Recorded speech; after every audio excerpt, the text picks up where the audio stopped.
Hello student, class 7th का science का question paper है पीरियडिक टेस्ट का 25-26 सेशन का। तो ये आपके मिड टर्म के लिए भी इंपॉर्टेंट है, जिनके पीटी अभी नहीं हुए हैं उनके लिए भी इंपॉर्टेंट है, तो इसे अच्छी तरह से प्रैक्टिस कर लीजिएगा। तो चलिए स्टार्ट करते हैं इसका सोल्यूशन। एंड प्लेलिस्ट बनी हुई है, उसका लिंक डिस्क्रिप्शन में, उसमें मिड टर्म के क्वेश्चन पेपर्स है, तो आप अच्छी तरह से प्रैक्टिस कर सकते हैं। तो चलिए स्टार्ट करते हैं इसका सोल्यूशन। तो यहाँ पे सेक्शन ए को स्टार्ट करेंगे, ऑब्जेक्टिव क्वेश्चंस। क्वेश्चन नंबर 1 देखिए। क्वेश्चन 1 है, which of the following inspired early studies at of flight, यानी कि जो फ्लाइट की स्टडी है वो किससे इंस्पायर्ड थी? पेपर बोट से, बर्ड के विंग से, रॉक से, कि वाटर करंट से? तो जो स्टडी ऑफ फ्लाइट है वो किस से इंस्पायर्ड हुई? बर्ड के विंग से। ठीक है, बी ऑप्शन यहाँ पे आंसर है। तो बर्ड जैसे स्काई में फ्लाई करती है उसी तरीके से फ्लाइट की स्टडी को करा गया। ठीक है, तो बी बर्ड विंग इसका आंसर है। नेक्स्ट क्वेश्चन देखिए। A solution turns the red litmus paper to blue, excess addition किया किस सॉल्यूशन का कि चेंज रिवर्स हो जाए? तो यहाँ पे जो जिस सॉल्यूशन की बात हो रही ना कि सॉल्यूशन क्या हो, रेड को ब्लू करे, तो रेड को ब्लू करने वाला कौन सा होता है? वो आपका बेस होता है। ठीक है, सॉल्यूशन है जो रेड को ब्लू कर रहा है, यानी बेस है वो तो। बट इन्होंने बोला कि एक्सेस एडिशन हम उस सॉल्यूशन में किस चीज़ का करें कि चेंज ना रिवर्स हो जाए, यानी कि वो बेस से ना बेस ना रह के एसिड हो जाए, है ना। किस चीज़ का एडिशन करें कि चेंज रिवर्स हो जाए? तो यहाँ पे हमें, यानी कि अगर वो बेस है सॉल्यूशन, तो यानी हमें क्या डालना पड़ेगा? एसिड डालना पड़ेगा ना, तभी तो वो रिवर्स होगा चेंज। तो यहाँ पे हमको क्वेश्चन में ऑप्शंस गिवन है, lime water, baking soda, vinegar की कॉमन सॉल्ट सॉल्यूशन। तो आपको पता होना चाहिए जो आपका बेकिंग सोडा और लाइम वाटर होता है वो तो बेसिक होता है, ओके।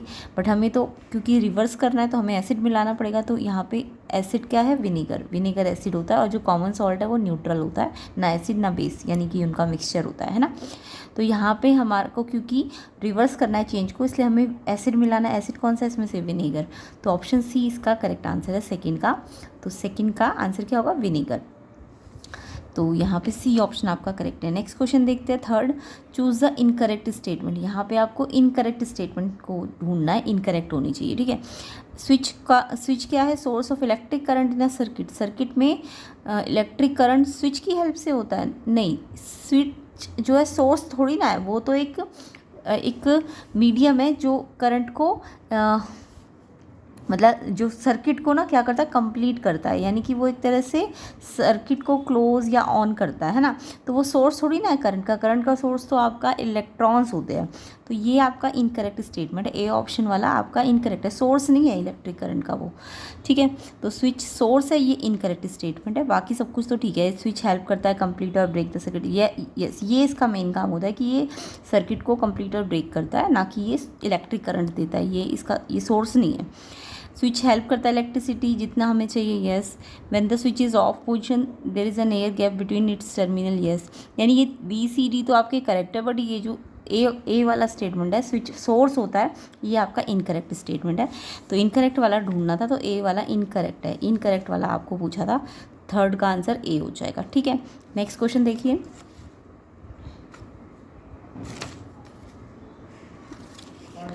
नेक्स्ट क्वेश्चन नंबर 4 देखेंगे। क्वेश्चन 4 देखिए, which acid is found in curd. Curd मतलब दही। दही में कौन सा एसिड होता है? तो एसिटिक है, सिट्रिक है, लैक्टिक है, कि टार्टरिक है? तो आपने कर्ड, दही जो घरों में होती है, मिल्क से बनती है ना कर्ड, तो लैक्टिक एसिड होता है। सी ऑप्शन इसका आंसर है।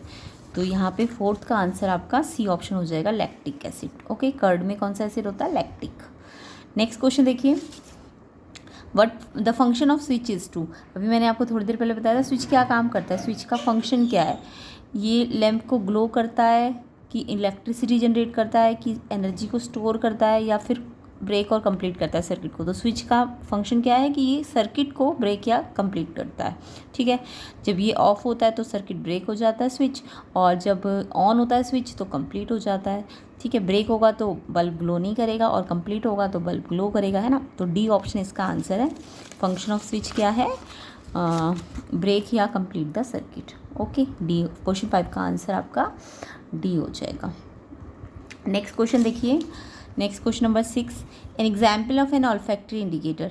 यहाँ पे आपको ऑल्फैक्टरी इंडिकेटर की एग्जाम्पल पूछे। अब ऑल्फैक्टरी इंडिकेटर क्या होते हैं ये तो सबको पता होना चाहिए, डेफिनेशन भी आनी चाहिए। तो ऑल्फैक्टरी इंडिकेटर ना एक्चुअल में क्या होते हैं, इंडिकेटर्स होते हैं। इंडिकेटर्स ये क्या करते हैं, टेस्ट करते हैं। इंडिकेटर का काम क्या होता है, इंडिकेटर का काम होता है टेस्ट करना कि कोई भी सब्सटेंस एसिड है या बेस है। तो ये इंडिकेटर है जो टेस्ट करता है वेदर सब्सटेंस एसिड और बेस। कैसे डिटेक्ट करता है, ये कैसे टेस्ट करेगा कि एसिड है बेस, ये क्या करता है, जब आप ऑब्जेक्ट को उन सोल्यूशंस में डालते हैं एसिड या बेस सोल्यूशंस में, तो ये उन ऑब्जेक्ट की क्या कर सकता है, स्मेल को चेंज कर सकता है। अब ये एसिड में तो स्मेल चेंज नहीं करता, बट बेस में ये स्मेल चेंज कर देता है। जैसे अनियन है, अनियन आपका ऑल्फैक्टरी इंडिकेटर है। तो अनियन आपका कैसा इंडिकेटर है, ऑल्फैक्टरी। तो ये क्या करता है, ये एसिड और बेस सोल्यूशन में जब आप डालोगे ना, तो ये बेस सोल्यूशन में ना अपनी स्मेल को चेंज कर देगा, यानी आप स्मेल को डिटेक्ट नहीं कर पाओगे बेस में। ओके, समझ आ गया। तो अनियन कैसा है, एक ऑल्फैक्टरी इंडिकेटर है। तो इंडिकेटर जो टेस्ट करे सब्सटेंस एसिड है या बेस, कैसे स्मेल चेंज करके, उनको ऑल्फैक्टरी इंडिकेटर कहा जाता है। इसका एग्जांपल है अनियन, है ना। सी ऑप्शन इसका आंसर है 6 का। तो यहाँ पे अनियन आपका ऑल्फैक्टरी इंडिकेटर है। बाकी जो टर्मरिक, रेड रोज़, विनेगर है, ये जस्ट इंडिकेटर्स है। ये कैसे बताते हैं एसिड बेस को, ये कलर चेंज करके बताते हैं, जबकि अनियन स्मेल चेंज करके बताता है। ठीक है, तो आंसर सी ऑप्शन है अनियन। नेक्स्ट देखो, how many terminals does N LED have. LED के पास कितने टर्मिनल होते हैं। तो एलईडी जो आपके बल्ब्स में भी आजकल एलईडी वाले बल्ब आते हैं ना, तो इसके पास कितने टर्मिनल होते हैं। तो एलईडी में आपके 2 टर्मिनल होते हैं, एक प्लस टर्मिनल होता है, एक माइनस। तो सी ऑप्शन आंसर है।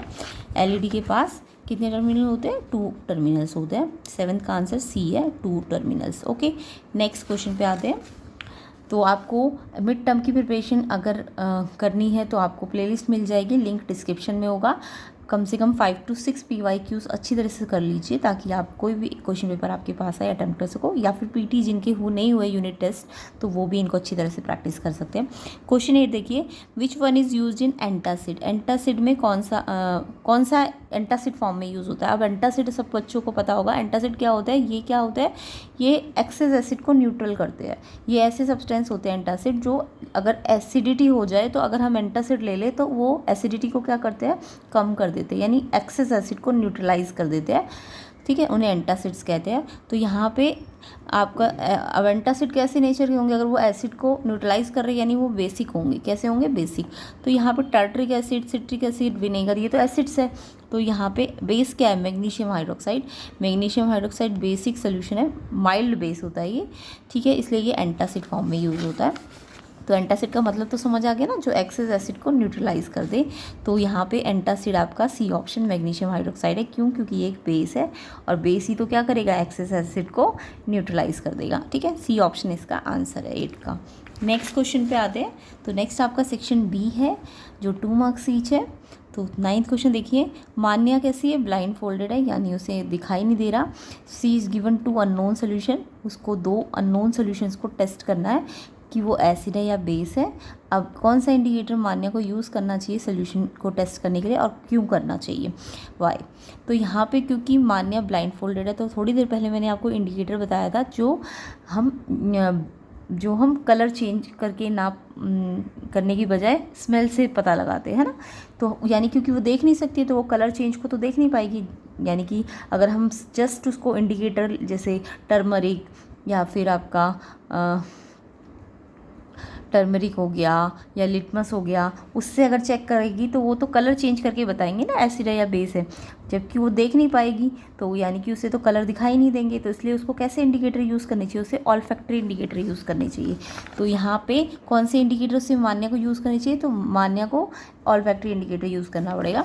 तो यहाँ पे रीज़न पूछा है क्यों करना पड़ेगा, तो आपको लिखना है क्योंकि मान्या ब्लाइंड फोल्डेड है।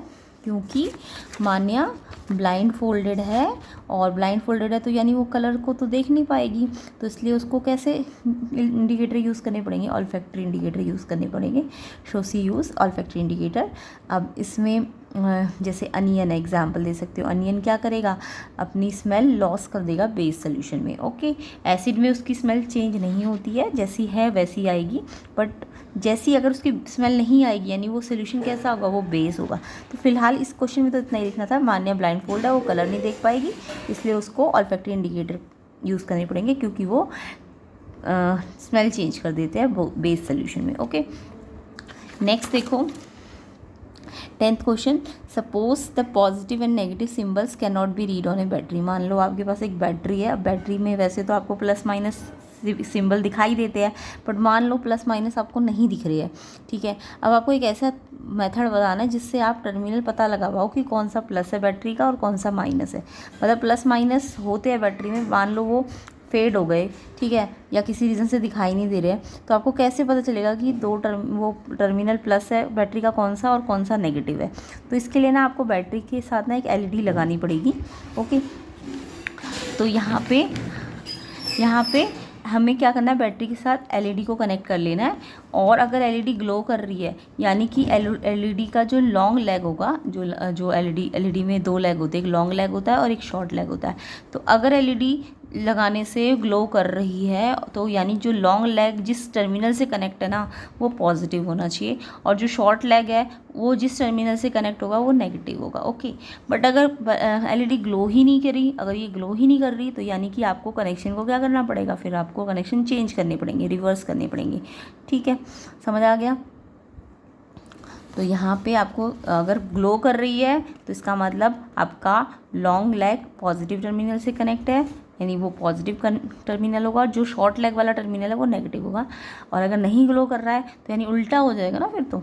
ठीक है, नेक्स्ट क्वेश्चन देखो 11th, how can you differentiate between conductor and insulator. Conductor और इंसुलेटर को कैसे डिफ्रेंशिएट करोगे। वैसे तो इनमें डिफरेंस नहीं पूछा, इन्होंने कहा कैसे तुम डिफ्रेंशिएट कर सकते हो कंडक्टर और इंसुलेटर को। तो पहले तो आपको कंडक्टर और इंसुलेटर का मतलब पता होना चाहिए, ये तो सभी बच्चों को आता ही होगा, है ना। तो कंडक्टर क्या होते हैं, कंडक्टर सबको पता है, सब्सटेंसेस जो अलाउ करे लाइट को पास थ्रू देम, यानी अपने में से जो लाइट को पास होने दें, और सब्सटेंसेस जो पास नहीं होने देंगे, do not allow light to pass through them, उनको इंसुलेटर कहेंगे। कंडक्टर लाइक कॉपर, एल्यूमिनियम, ये लाइट को पास होने देते हैं, इलेक्ट्रिसिटी या लाइट नहीं इलेक्ट्रिसिटी को, है ना। तो यहाँ पे क्या नहीं, सब्सटेंसेस जो अलाउ करे इलेक्ट्रिसिटी को अपने में से पास होने के लिए वो कंडक्टर होते हैं, और जो इलेक्ट्रिसिटी को पास नहीं होने देते हैं उनको हम इंसुलेटर कहते हैं। एग्जांपल कंडक्टर कौन से, कॉपर, एल्यूमिनियम, और ये कौन से है, वुड, प्लास्टिक, ये अपने में से इलेक्ट्रिसिटी पास नहीं होने देते ना, तो ये इंसुलेटर्स है।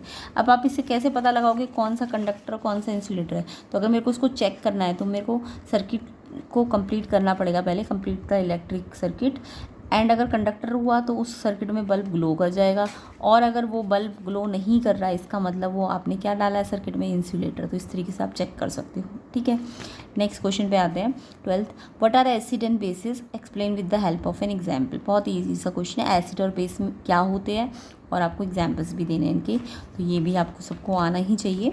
चलिए इसका भी आंसर देख लेते हैं। एसिड देखो क्वेश्चन नंबर है ये आपका 12th। ठीक है, तो यहाँ पे एसिड क्या होते हैं, एसिड ऐसे सब्सटेंसेस होते हैं, acid are substances which are sour in taste. तो सॉर का मतलब खट्टे होते हैं, तो acid are substances sour in taste, and base are substances which are bitter in taste. Bitter मतलब BITTER, बिटर मतलब कड़वे होते हैं ये। और सेकंड पॉइंट का है तो ये क्या करते हैं एसिड, ये ब्लू लिटमस को रेड में चेंज करते हैं, जबकि बेस जो होते हैं ना वो रेड को ब्लू में चेंज करते हैं। अब याद करने का तरीका याद कर लो, देखो एसिड में लास्ट में D है ना, तो रेड लास्ट में आना चाहिए, और बेस में B है ना, बेस में B है तो ब्लू लास्ट में आना चाहिए, ऐसे याद करा करो उसे। ठीक है, और फिर एग्जाम्पल भी पूछा है तो लेमन और ऑरेंज ये खट्टे होते हैं ना, तो ये एसिड है, इनमें सिट्रिक एसिड होता है, और जो सोप होता है वो सोडियम हाइड्रोक्साइड होता है, तो ये बेस के एग्जाम्पल है। ठीक है, तो इस तरीके से आपको ये एसिड और बेस के एग्जाम्पल्स देने हैं। तो यहाँ पे हमारा सेक्शन B भी कंप्लीट होता है। तो सेक्शन D को हम नेक्स्ट पार्ट में कंप्लीट करेंगे। ये 3 मार्क्स के क्वेश्चन है, तो यहाँ पे ये सारे क्वेश्चंस आप देख लीजिए, एंड इसके सॉल्यूशंस आपको इसके नेक्स्ट पार्ट वाली वीडियो में मिल जाएंगे। तो वीडियो को ज़्यादा से ज़्यादा शेयर कर दीजिए एंड लाइक कर देना, जल्दी लाइक कर दो ताकि आपको इसका सलूशन भी जल्दी मिल जाए। एंड मिड टर्म के और भी क्वेश्चन पेपर्स आपको अच्छी तरह से प्रैक्टिस करने को मिलेंगे। तो मिड टर्म और PT यूनिट टेस्ट के लिए आप प्लेलिस्ट चेक कर लेना, लिंक डिस्क्रिप्शन में। तो ये सारे सॉल्यूशंस के आंसर आपको इसके नेक्स्ट पार्ट वाली वीडियो में मिलेंगे। एंड वीडियो को शेयर कर दो, लाइक कर दो, एंड चैनल में नए हो तो चैनल को सब्सक्राइब भी कर देना। यहाँ पे आपको डिटेल सॉल्यूशन कंसेप्ट के साथ सीखने को मिलेंगे। तो जितनी भी प्लेलिस्ट की वीडियोज़ है उन्हें भी चेक कर लेना, लिंक डिस्क्रिप्शन में है। एंड इसकी नेक्स्ट पार्ट वाली जो वीडियो बनेगी उसका लिंक भी मैं डिस्क्रिप्शन में डाल दूँगी। तो आई होप सबको ये कंसेप्ट समझ भी आ गए होंगे, एंड ये जो इसका नेक्स्ट पार्ट बनेगा उसको भी आपको कंसेप्ट के साथ समझाया जाएगा। तो ज़्यादा से ज़्यादा वीडियो शेयर एंड लाइक कर देना।